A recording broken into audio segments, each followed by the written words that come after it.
you ready? Okay, cool. Time. Hello, my name is Manta Coffey, and I'm so excited to be here today representing Presta Coffee Roasters in Tucson, Arizona.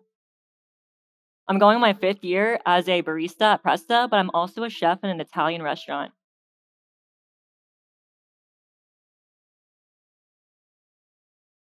I have a really incredible coffee to share with you today.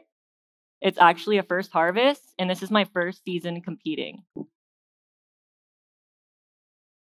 And this is also a late harvest of producer Mokhtar Al-Kanshali of Al-Kanshali Estates, located in the West Haraz region in Yemen.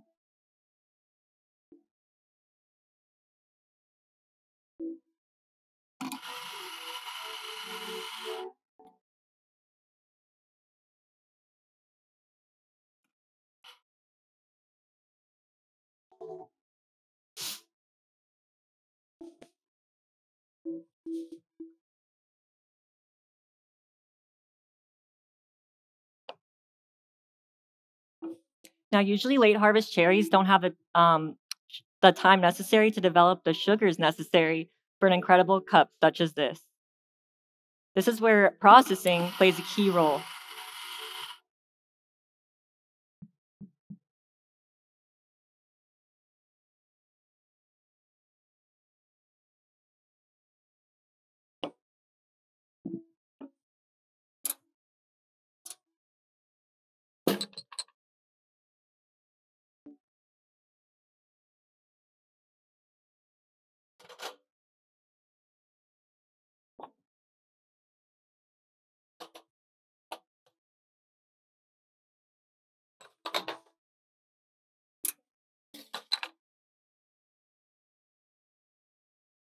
This coffee was processed using a method developed by Wilfred Lamastis called an anaerobic slow dry process. And this coffee specifically was sealed in plastic tanks for 6 days with wild yeast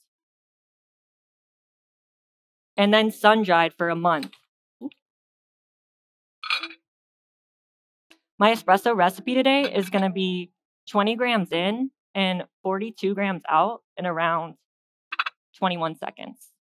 I purposefully under-extracted this shot in order to highlight the fresh fruit acidity.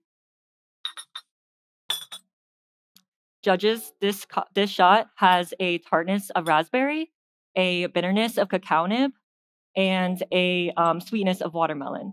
And it has a creamy texture and a weight of whole milk with an aftertaste of raisinette. Please enjoy your shots, judges. Thank you.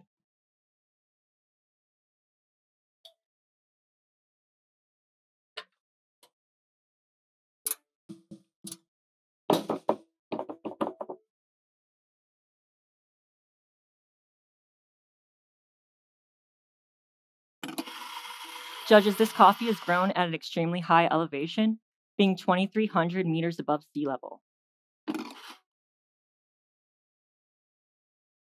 We're talking about a climate so intense that the coffee plants look dead.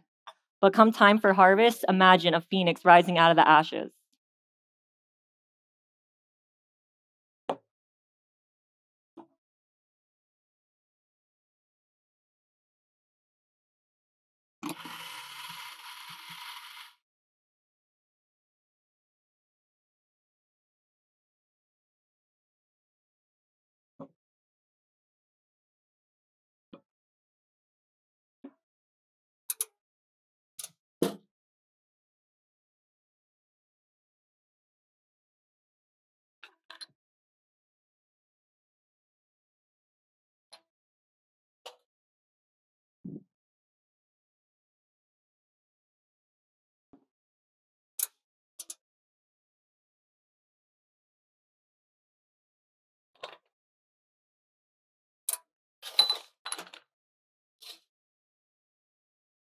Judges, this high elevation actually causes a lot more sugars to build up in the cherry, which ends up being more coffee to process, more sugars to break down during processing. And the Jadi varietal is extremely small but uniform in size, and this led to a uniform roast, which allowed for an easy extraction on the espresso machine.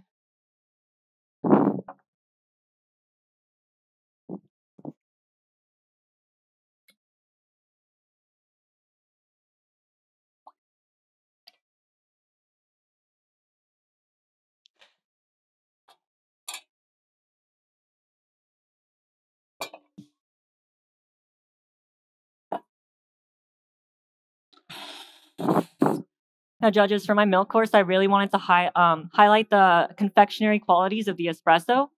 So I decided to freeze distill my milk. Freeze distillation just allows for less water content and more sugars and creaminess. So yes, and just give me one moment to steam and pour.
All right, here are the first two. I decided to do a 4-ounce size for my milk beverage as I felt a really nice balance between the coffee and the freeze distilled milk. I'll be right back with those other two.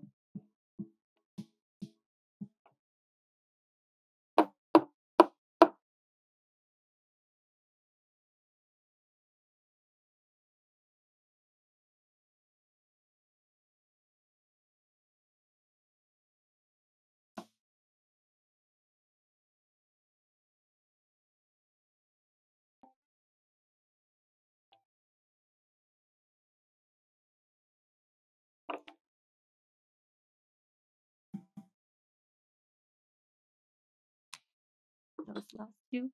Judges, this drink tastes like pistachio, custard, plum, and cherry Garcia ice cream. I hope you enjoy it. Put your hands together for those confectionery milk beverages, y'all.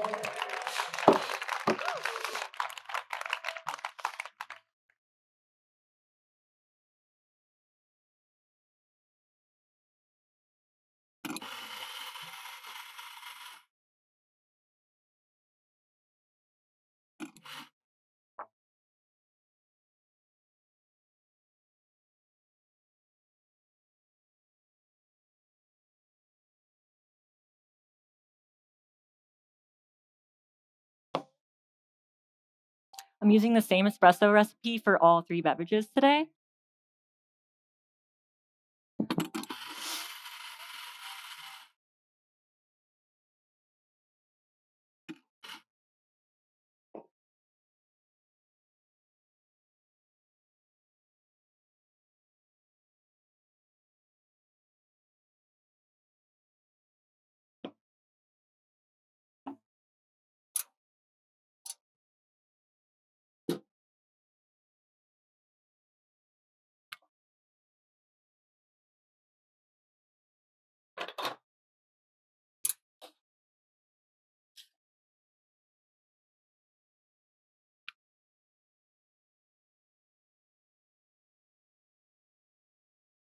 Judges, over 200 years ago, the first coffee exports left the port of Mocha in Yemen and went internationally.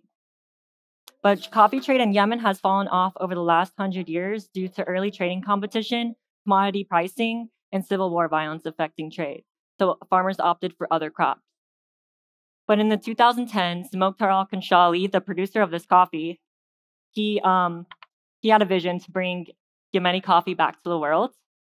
And he spent the last 10 years forming relationships with farmers in and out of Yemen. And they communicated, different processes and stuff like that that elevated their coffee and elevated their livelihoods.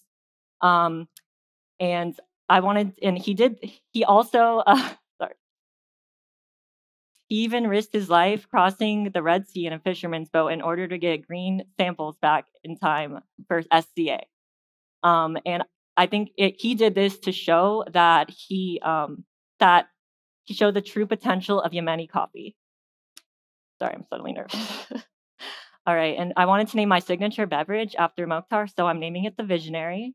And I'm starting with 10 grams of date syrup for body and for subtle sweetness. And dates are actually a common ingredient used in a lot of Yemeni desserts. So I'm mixing 4 shots of Yemeni espresso with 10 grams of date syrup.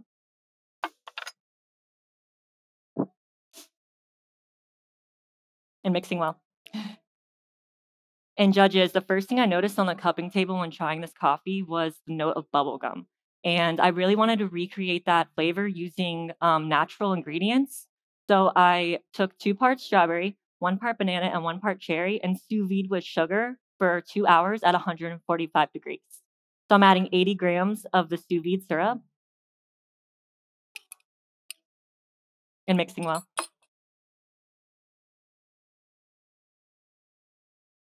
And judges, I wanted to add more coffee flavor to this drink, so I decided to sous vide Yemen coffee with coconut oil for 2 hours at 145 degrees, adding 60 grams in.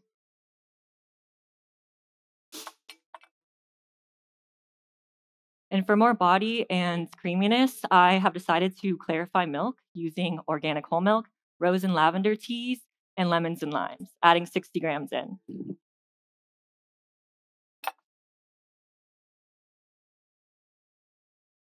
All right, judges, and as to not dilute the drink, but to chill it, I'll be putting it through the hyper chiller.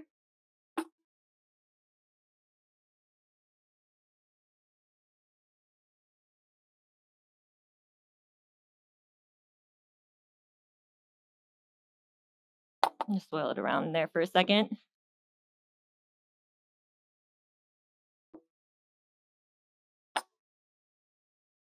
And I will dry shake this for effervescence.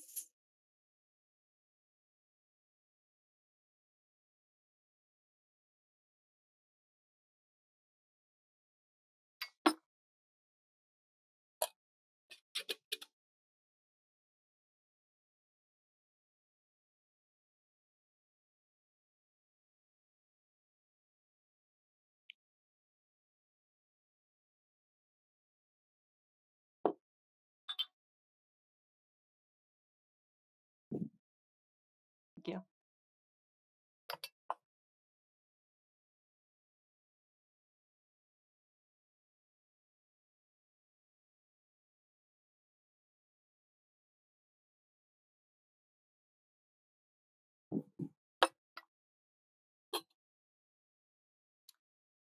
Judges, this drink tastes like pink lemonade, tangerine, rose, and cardamom. I was so inspired by the history of coffee cultivation in Yemen and the hard work and tireless efforts it took for the farmers and producers to bring this coffee to the table today. I hope that you were as inspired as I was, and please enjoy your signature beverages. Thanks for having me.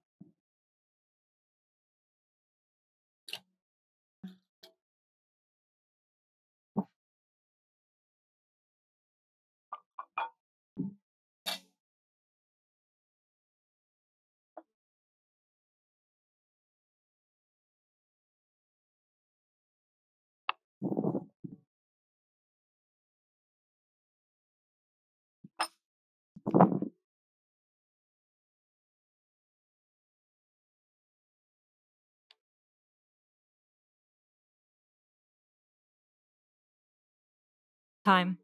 Give it up, Manta Coffee from Presta Coffee, Tucson, Arizona. I'm right here behind you. Come on over here. Oh, hi. Yeah, Sorry, what's up? I have to talk to you.